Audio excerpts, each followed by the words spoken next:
What would you do if the person who claims to love you swears he would never hurt you, suddenly slips and leaves behind the one piece of truth that destroys everything?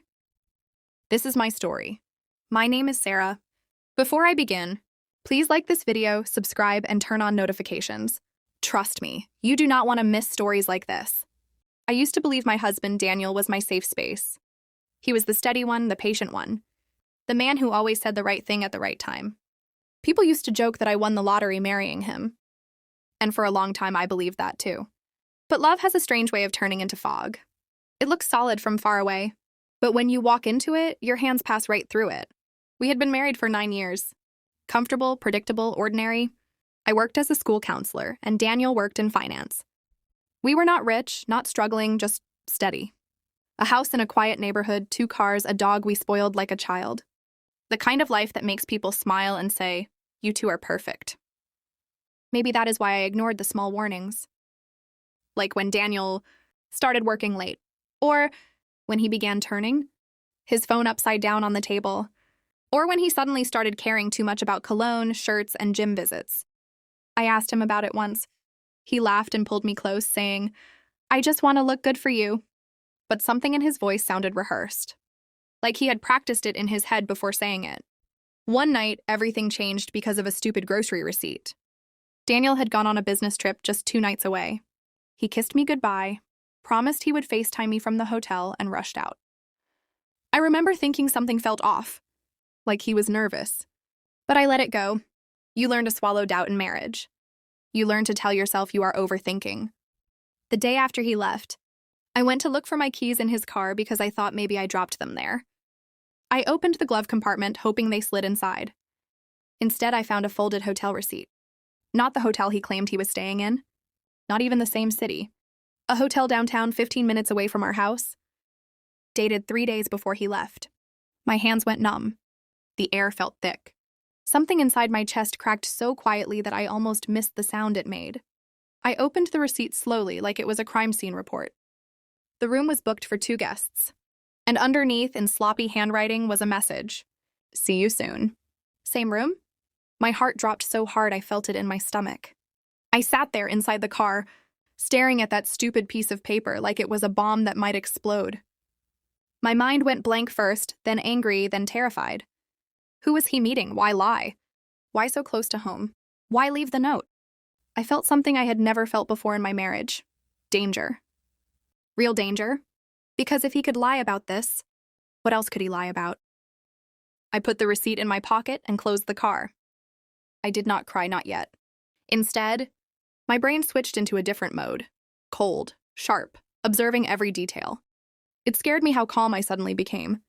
That night he called me, pretended everything was normal, told me about his long meetings and annoying coworkers. His voice sounded too smooth, too polished. I said nothing. I just listened. Every lie he told felt like another needle being pushed under my skin. When he hung up, I stared at the wall in the dark until sunrise. I kept thinking, do I confront him? Do I wait? Do I follow him? But something told me to stay quiet, to watch, to collect information. My husband always said I was too emotional. He should have known better. A quiet woman is the most dangerous kind. We do not explode. We calculate. When Daniel returned 2 days later, he acted normal. Too normal. He hugged me, kissed my forehead, told me he missed me. I smelled perfume on his shirt. Not mine. Something floral and sweet. He must have seen the look on my face because he quickly said, "Some lady spilled perfume in the elevator." It was awful. He left. I did not. That night, after he fell asleep, I checked his phone. Not to break trust. Trust was already broken. I checked because I needed answers. But he was careful. No chats, no photos. No hidden folders. Only one thing stood out. An app I had never seen before. A hidden messaging app disguised as a weather icon. My blood froze. I tried opening it, but it required a password. Daniel mumbled in his sleep beside me, unaware that I was sitting a foot away from him, trembling with rage and heartbreak. The next morning, I acted normal. I kissed him goodbye, made his breakfast, waved as he drove off. As soon as his car turned the corner, I dropped everything and started digging. I checked bank statements. I checked email backups. I checked cloud storage. I checked old receipts in jackets, drawers, bags. That was when I found a second hotel receipt. Same hotel, same room number, different date. 3 weeks earlier. I pressed my hand over my mouth to stop myself from screaming. Every night I looked at him and felt like I was sleeping next to a stranger. That weekend he said he needed to pick up something from the office. My gut screamed at me to follow him.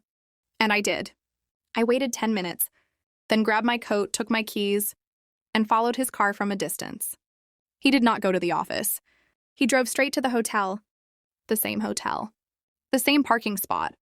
He walked into the lobby like he had done it 100 times. Confident, relaxed. Man with nothing to hide because he thought I would never look. I parked 2 blocks away and followed him inside, keeping my head low. When the elevator doors closed behind him, I felt the world tilt. I walked to the front desk. My voice was shaking. Hi. I think my husband left his wedding ring in the room yesterday. Could you tell me the room number he stayed in? Daniel Carter. The receptionist typed something, smiled politely, and said, "Oh, he is in room 4 and 12 again. Again. Again. Again." That word hit me like a punch.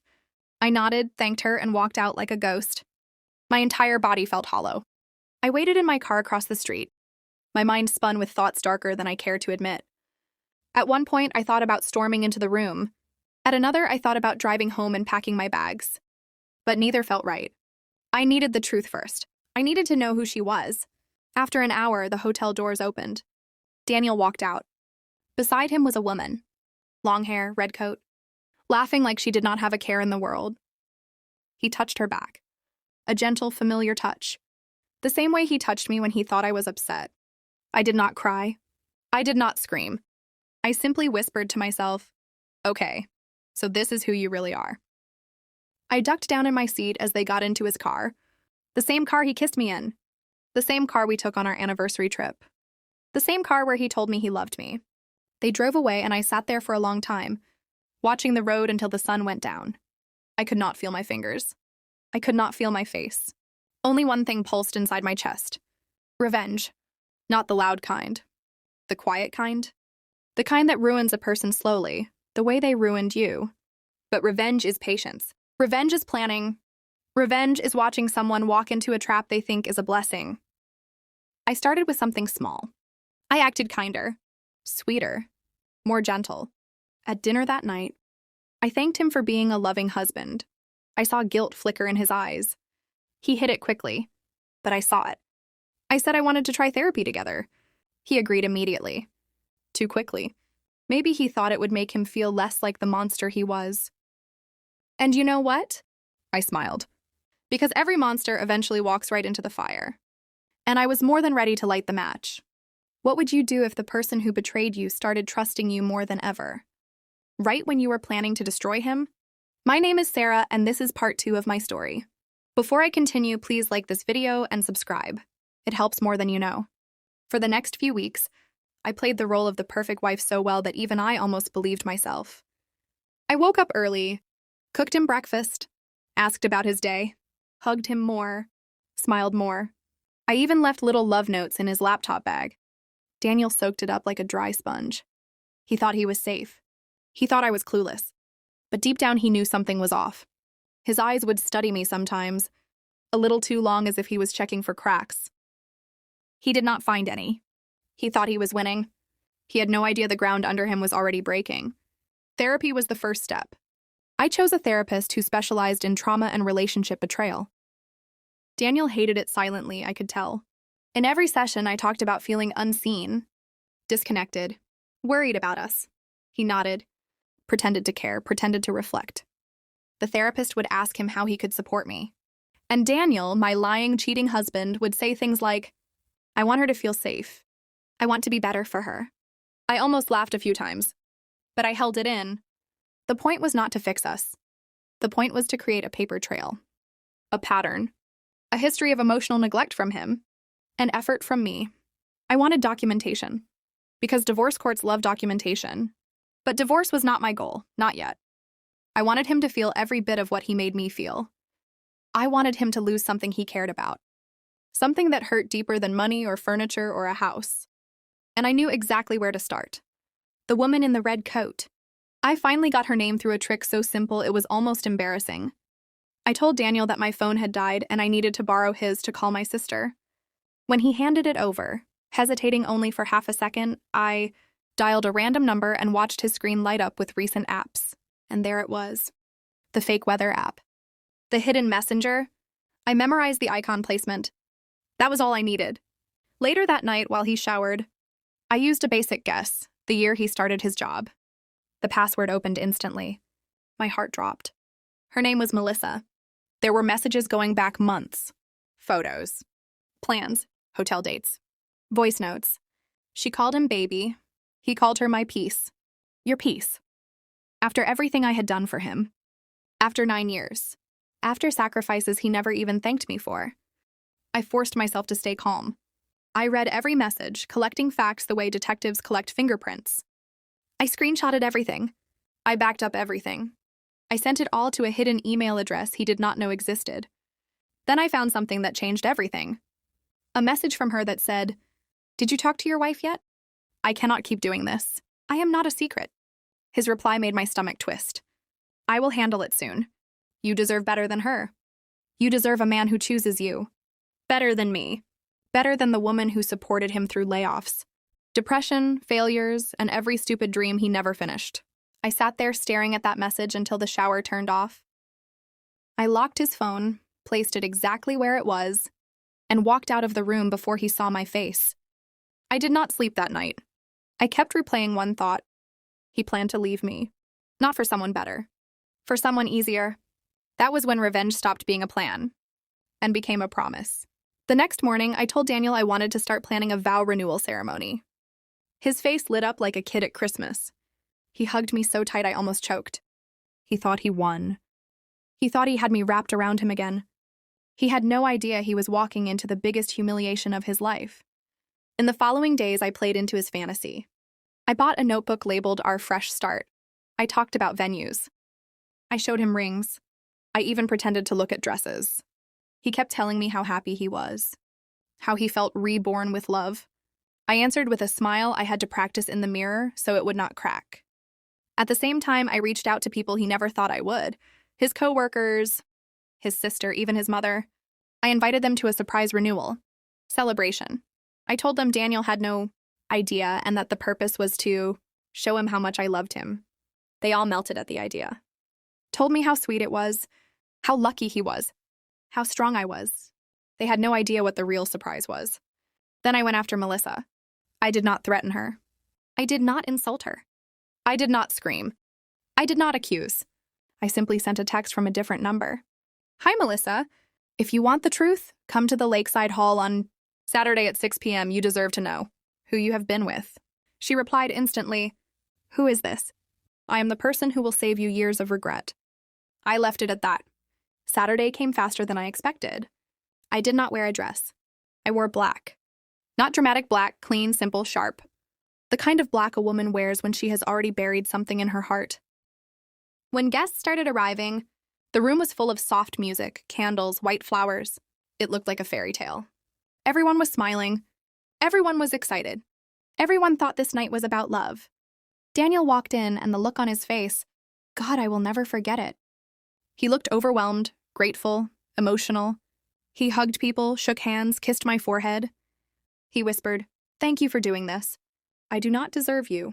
For once, he was right. When the music lowered and people took their seats, I stepped forward. My heart was pounding, but my voice was steady. I said, "Thank you all for being here. Tonight is not a vow renewal. Tonight is something different. Something real." Confusion filled the room. Daniel frowned, whispering, "Sarah, what are you doing?" I held up his hotel receipts. The room went silent. Then I projected the screenshots behind me on a giant screen. Every message, every photo, every secret, every lie, every my piece, every plan he made with her behind my back. Gasps filled the room. Someone dropped a glass. Daniel went pale. I swear his soul tried to leave his body. Then the doors opened. Melissa walked in. She looked at the screen, then at him, then at me. She did not cry. She did not scream. She just shook her head like she suddenly understood everything at once. Daniel tried to run toward me. "Sarah, stop. We can talk."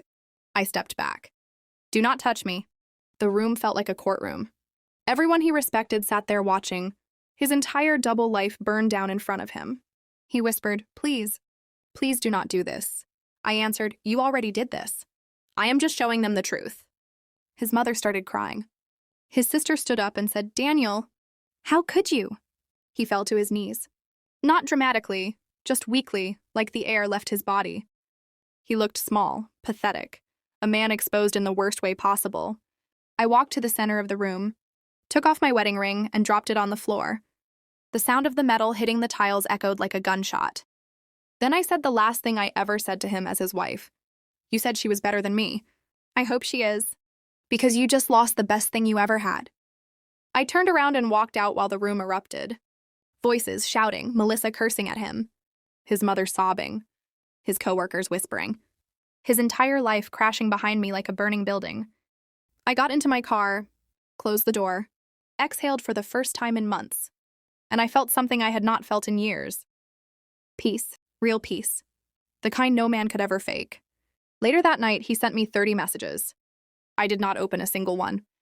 The next morning, I filed for divorce, using the documentation from therapy, the evidence from his phone, and the witness statements from half the town. He lost the house. He lost his reputation. He lost Melissa. She dumped him immediately. He lost everything he built on lies. And me? I rebuilt my life piece by piece, quietly, without him. Sometimes I think back to that hotel receipt, that tiny piece of paper that ended everything, and I realize something. Some truths do not break you, they free you. Thank you for listening. If you want more stories like this, do not forget to like, comment, and subscribe. See you in the next one. He whispered, "Please, please do not do this." I answered, "You already did this. I am just showing them the truth." His mother started crying. His sister stood up and said, "Daniel, how could you?" He fell to his knees. Not dramatically, just weakly, like the air left his body. He looked small, pathetic, a man exposed in the worst way possible. I walked to the center of the room, took off my wedding ring, and dropped it on the floor. The sound of the metal hitting the tiles echoed like a gunshot. Then I said the last thing I ever said to him as his wife. "You said she was better than me. I hope she is. Because you just lost the best thing you ever had." I turned around and walked out while the room erupted. Voices shouting, Melissa cursing at him, his mother sobbing, his coworkers whispering, his entire life crashing behind me like a burning building. I got into my car, closed the door, exhaled for the first time in months, and I felt something I had not felt in years. Peace, real peace, the kind no man could ever fake. Later that night, he sent me 30 messages. I did not open a single one. The next morning, I filed for divorce, using the documentation from therapy, the evidence from his phone, and the witness statements from half the town. He lost the house. He lost his reputation. He lost Melissa. She dumped him immediately. He lost everything he built on lies. And me? I rebuilt my life piece by piece, quietly, without him. Sometimes I think back to that hotel receipt, that tiny piece of paper that ended everything, and I realize something. Some truths do not break you, they free you. Thank you for listening. If you want more stories like this, do not forget to like, comment, and subscribe. See you in the next one.